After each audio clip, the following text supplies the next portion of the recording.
नमस्कार. आजीच्या चचव या चॅनलमध्ये आपणा सर्वांचं स्वागत. आज आपण आंबाडीची भाजी कशी करायची ते दाखवणार आहे. पालेभाज्यापैकी माठाची भाजी माहिती आहे, तांदूळजा माहिती आहे, चवळी माहिती आहे, मेथी माहिती आहे आपल्याला. त्याचप्रमाणे ही आंबाडीची भाजी असते. याची पानं जी असतात ना ती अशी जरा कातरल्यासारखी असतात. पहा, गोल गोल असतात आणि थोडीशी कातरल्यासारखं पानं असतं कडेने असं. तर त्याला आंबाडीची भाजी. बऱ्याच जणांना ती ओळखता येत नाही, पण अशी गोल गोल पानं असतात पहा, आणि बारीक असतात, काही मोठी असतात, थोडीशी कतरल्यासारखी कडेने असतात ती. तर ही आंबाडीची भाजी आपण मी निवडून घेतलेली एक गड्डी. छोटी पानं आहे त्यामुळे चिरणार नाही तिला. तशीच 2-3 वेळा धुवून एका पातेल्यात उकडून घेणार आहे. चला तर मग मी उकडायला ठेवते ती भाजी. आता पहा, ही भाजी आपण जे उकडायला ठेवणार आहोत ना, पातेल्यात मी धुवून घेतली 3 वेळा ती भाजी. आणि धुतल्यानंतर त्याच्यामध्ये थोडेसे शेंगादाणे टाकले, थोडे फोडले, त्यांना थोडे दबवले, ते टाकायचे त्याच्यातच शिजायला. आणि दुसरं म्हणजे थोडीशी तांदळाची किंवा बाजरीची कणी, ज्वारीची असेल तरी कणी करून घ्यायची आणि ती याच्यामध्ये टाकायची. आणि मग ती छान शिजते बघा. याच्यात चांगली शिजून घ्यायची 15 ते 20 मिनटं. आणि मग कशी करायची पुन्हा तिची फोडणी ती मी तुम्हाला दाखवते. तर आपली आता भाजी आंबाडीची उकडून झालेली आहे. तिला थंड होऊ दिली, 20 मिनटं उकडली म्हणजे शिजवली. जर शिट्टी कुकरची लावली तर फक्त एका शिट्टीमध्ये घ्यायचं. तसं गॅसवर आपल्याला 15 ते 20 मिनटं घ्यावी लागते. तिचं पाणी आपल्याला काढायचं ते. तत्पूर्वी मी काय करते पहा, आधी फोडणी घेऊन घेऊ. तोपर्यंत फोडणी होईल आपली. गॅस ऑन केला, पॅन ठेवला त्याच्यावरती.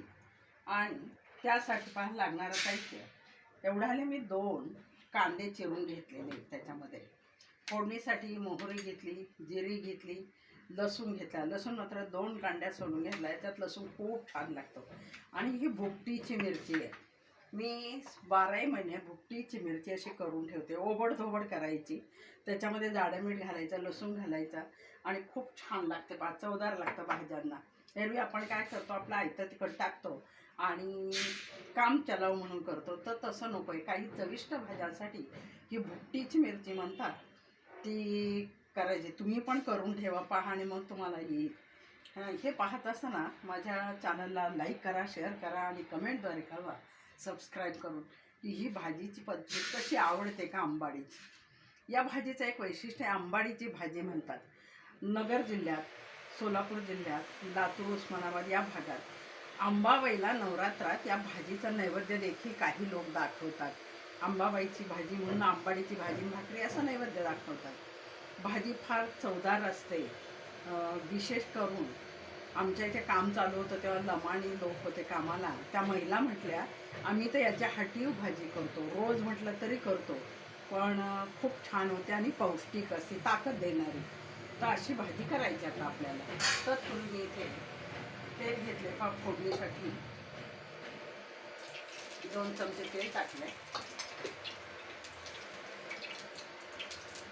थोडासा तावाला ही मोहरी टाकायची आपल्याला. त्याच्यामध्ये तापल्याला येत आहे पण मोहरी टाकली. त्याच्यात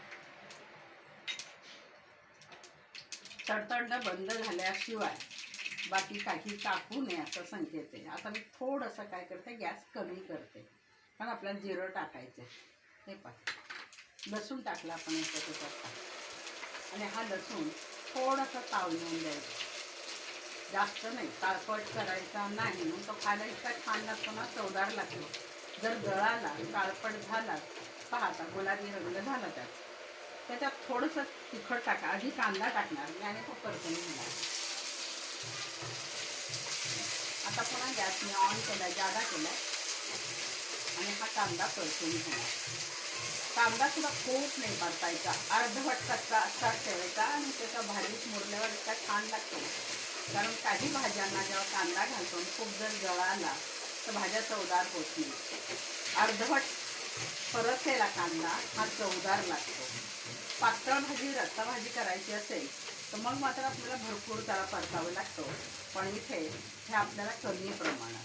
आता मी गॅस थोडा कमी केलेला आहे. तोपर्यंत पहा, जी भाजी मी ही केली होती ती भाजी उकडून घेतलेला. तिचं पाणी फार आंबट असतं, आंबाडीच नाव आहे इथे. आणि आंबट असते. आता ते पाणी टाकून देणार आहे. ह्याच्यामध्ये पहा बाजरीच्या कण्या शिजून गेलेल्या आहेत. त्यानंतर दाणे मी कच्चे घातलेले होते तेही त्याच्यामध्ये झालेले आहेत. आणि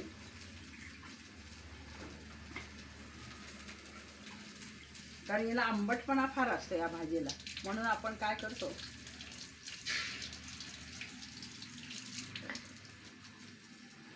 आता हे जे बाजरीचे दाणे आहेत ना, हे सुद्धा उद्या खूप छान लागतात. आणि खरं तर भाजी आदल्या दिवशी करायची आणि दुसऱ्या दिवशी खायची अशीच पद्धत आहे. आमची आई अशीच करायची, आज करून ठेवायची संध्याकाळी आणि उद्या खायची. पहा आपला कांदा झाला. आता परत आपल्याला जसा हवा आहे तसा झाला. थोडंसं तिखट मी याच्यात टाकणार आहे, थोडं टाकले परतायला.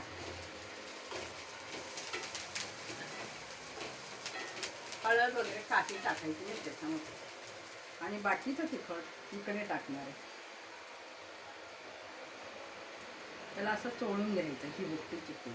हिरवट तिखटाची भाजी चांगली लागत नाही म्हणून ही भुकटीची वापरली. काही ठराविक भाज्यांना आपल्याला अशीच करावी लागते.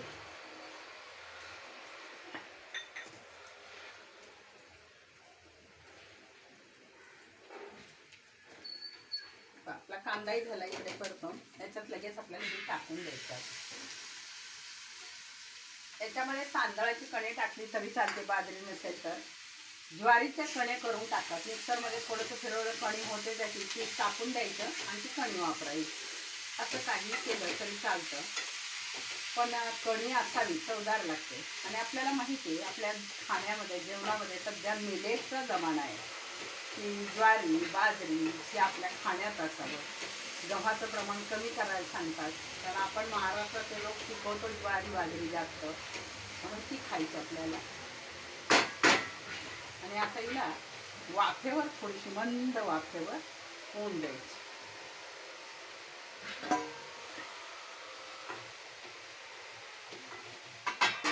मंदच गॅस आहे.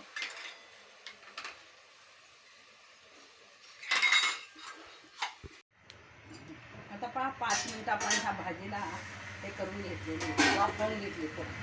आणि वाफवून घेतल्यानंतर प्रत्येक भाजीला तुम्हाला माहिती आहे गावाकडे कच्चं तेल टाकायचं. तर हे मी पण थोडंसं त्याला टाकलेलं आहे.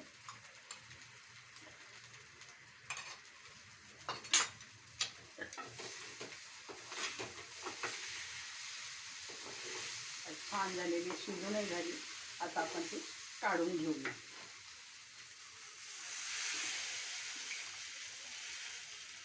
या भाजीची लज्जत दुसऱ्या दिवशी शिळी भाकरी आणि ज्वारी बाजरीची आणि ही भाजी खूप चवदार लागते. अगदी तृप्त होईपर्यंत जेवतात माणसं, अशी ही आंबाडीची भाजी आहे.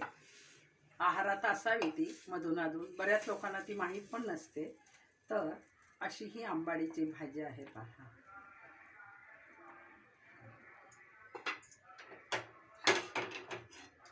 आणि ती करत असताना पहा मी इथे काय केलंय, आंबाडीची एक गड्डी सोलून म्हणजे निवडून ठेवलेली आहे. ती आता उन्हात वाळवायची. खरं तर फॅन खाली आता उन्हाळ्यात वाळते.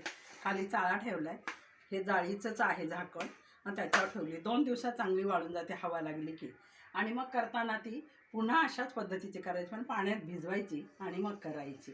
पण हे उन्हाळी काम आहे माझं, भाज्या वाळून ठेवणं. या ठिकाणी पहा मी अर्धा किलो कारले, ती सुद्धा चिरून त्याला मीठ हळद लावून ती पण ठेवलेली आहे. हिंग मीठ हळद लावली, ती वाळवली. तुम्ही पण असंच करा, म्हणजे उन्हाळ्यात जरा चवदार खाल्लं जातं. तर पहा माझी ही भाजी अशा प्रकारची तयार झालेली आहे. आंबाडीची भाजी बिलकुल आंबट लागत नाही. पाणी तिचं काढून टाकायचं, मग ती मुरली की चवदार लागते. तर अशा ह्या आंबाडीच्या भाजीची पद्धत तुम्हाला जर आवडली माझी स्वयंपाकाची, तर नक्कीच लाईक करून शेअर करा आणि कमेंटद्वारे कळवा या भाजीची चव कशी लागते ती केल्यानंतर. धन्यवाद.